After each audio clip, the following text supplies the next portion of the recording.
Okay, so hi, My Voice, My Choice followers. Hi, Institute 8 of March followers. I'm here with Jakob.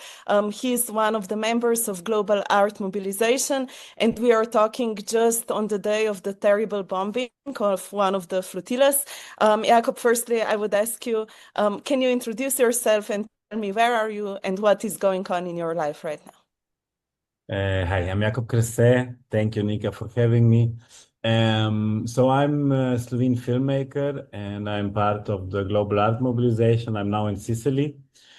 So we all, before we went to, like when we wanted to go to bed, we got the news of the attack of the drone in the coast of Tunisia. So you all saw, or some of you maybe saw the videos. That there is a clear fireball coming from the sky on this boat, which is known as the family boat. And well, as you know, it's an attack on Tunisian soil. It's an attack on a boat which was under the flag of Portugal. We don't need a lot of creativity to think who it did. At the same time, it's well, obviously it's intimidating, but at the same time, it's motivating a lot of people.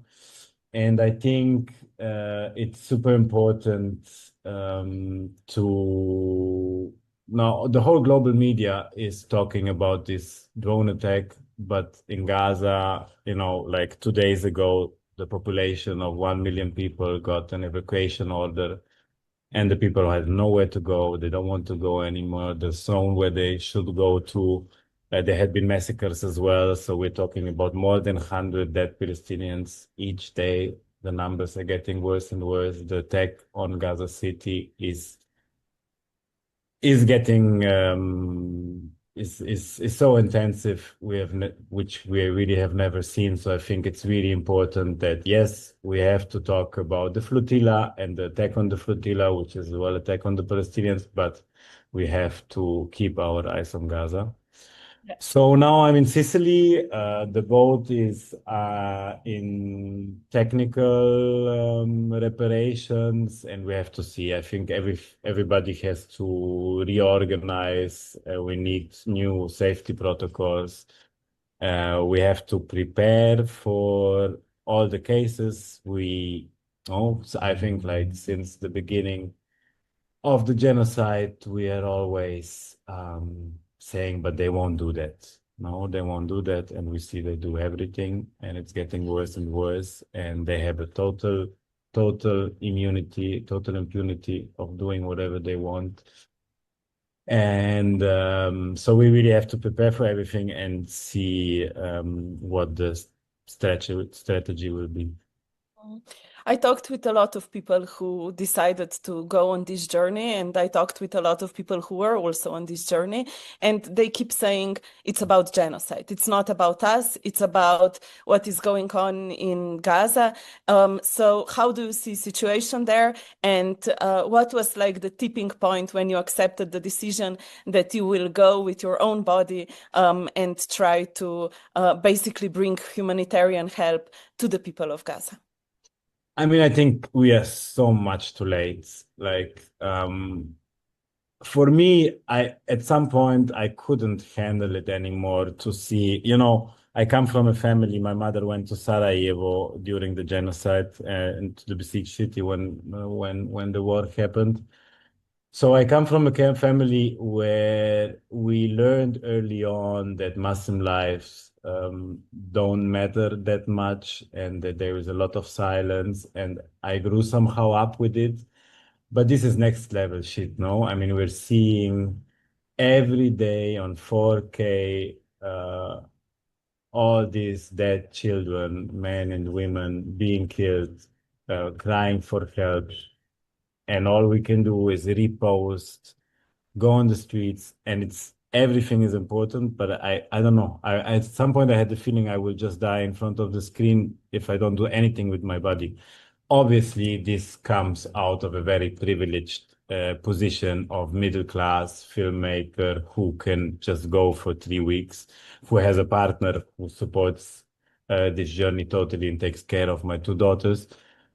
But it was just this feeling of I don't know what to do anymore. Like it's like I can't be at home repose. I mean, like we have collectives, we're doing things, but it everything feels so useless that just to go on this journey, just to see all the solidarity on the way and to put hope in action was, I think, something I was prepared for a long time, and I was thinking a long time, and I got the opportunity, let's say. Yeah. Yeah, and you are part of global art mobilization.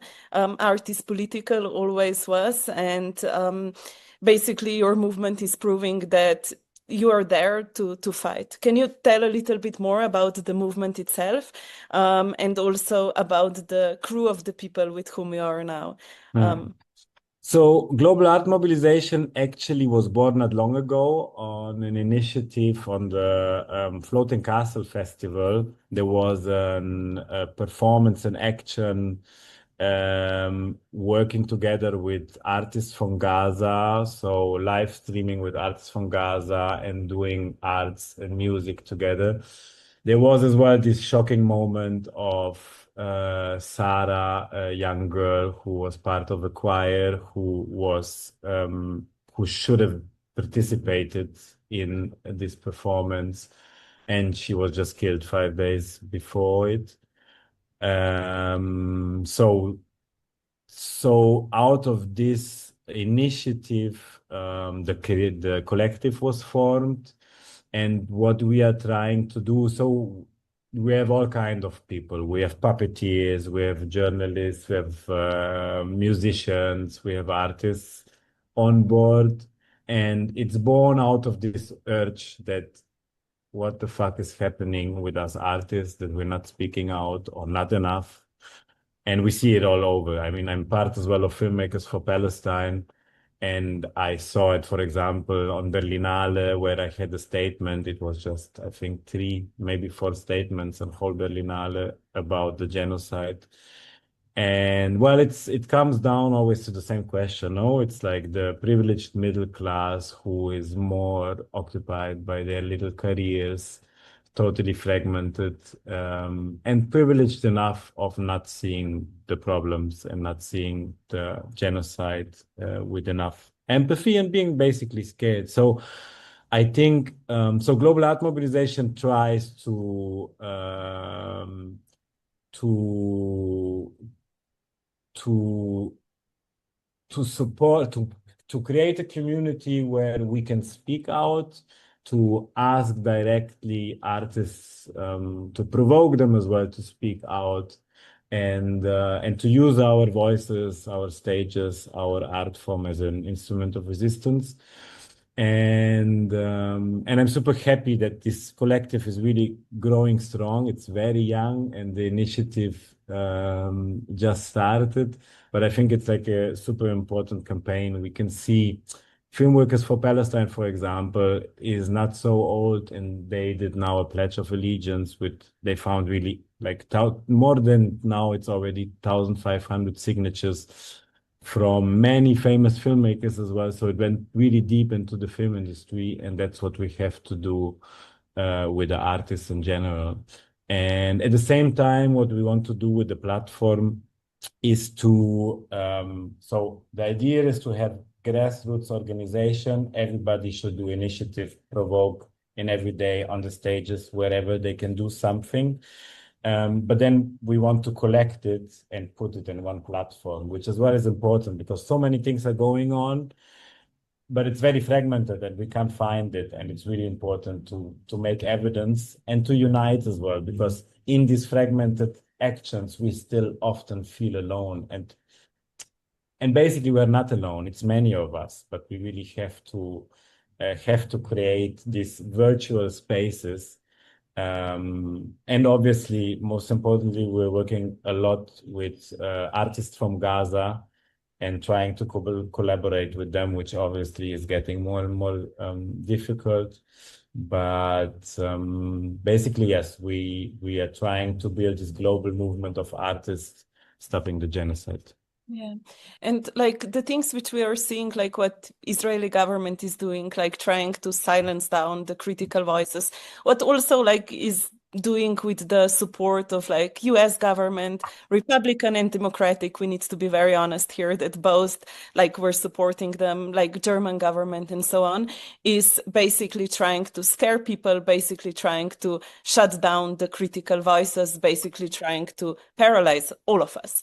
And also what happened like with the flotilla, with drones, are attempts of attacking the critical voices. And they, as you said, are willing to go extremely far. There will be a lot of people who are watching this conversation. And what would you say to them? What we can do from everywhere we are to basically be louder than all of those governments who are supporting the genocide? I think this is exactly the point we have to fight. How can we integrate resistance in our everyday life? No, I think we really, as always, we have to organize. We have to find our comrades in our neighborhoods, in our cities, in our villages. We have to find a common ground and do things together. And then actually, once you start, it gives so much energy. There is so much love and solidarity. And I think this is like as well a beautiful experience from the collectives where I'm part of, that this gives you the energy. And I think there is a lot of hope and I think like it's important to see, because yes, we see fascists rising, everything, and we see the fascists rising, we see all these wars and the genocide, but as well we have to remember that what is happening and what the Palestinians actually revealed to us and revealed to every person is the hypocrisy of liberal Western democracy, which many people were talking since decades about it, and everyone who came into the line of imperial interests knows exactly what it means.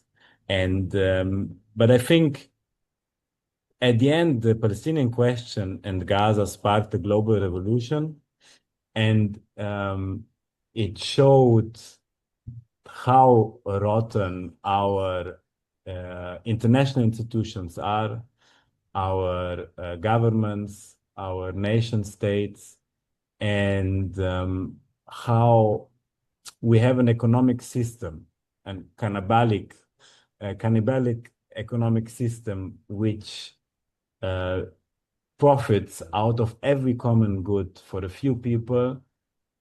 And now, I mean, since long ago, but now it's profiting from genocide, no? And I think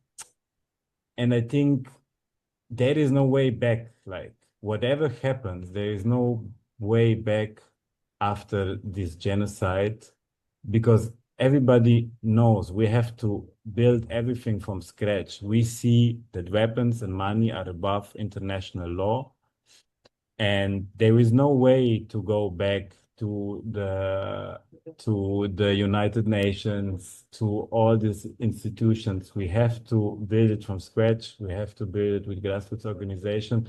And along the way, just on this journey, on this boat, we saw so much solidarity, from all kind of people, from the gas station workers who give us gasoline for free, uh, people who would just start crying when they hear we're going to Gaza, um, like a mechanic saying for Gaza, I work even on Sunday. This gives um,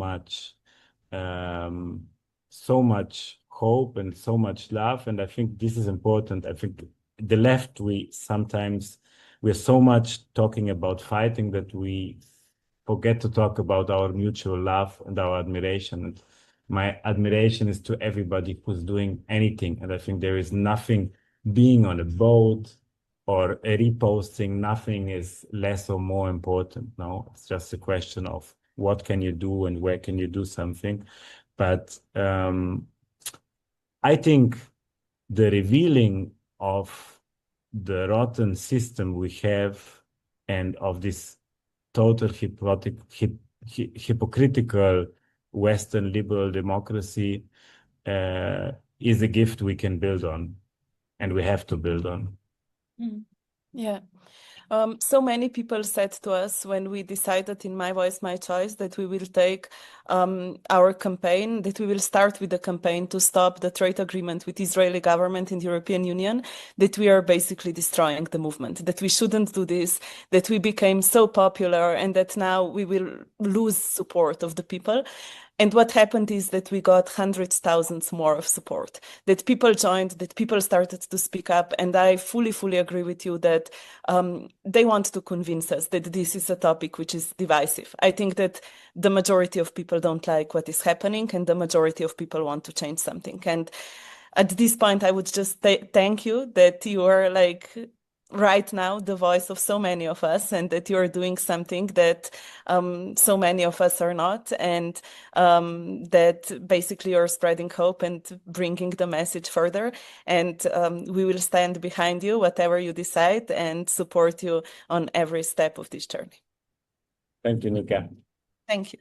And let's see what will happen in the next days. And I'm sure that Jakob will come on another call with us and tell us what is going on. Thank you. We'll keep you posted. Yeah, Thank bye. you.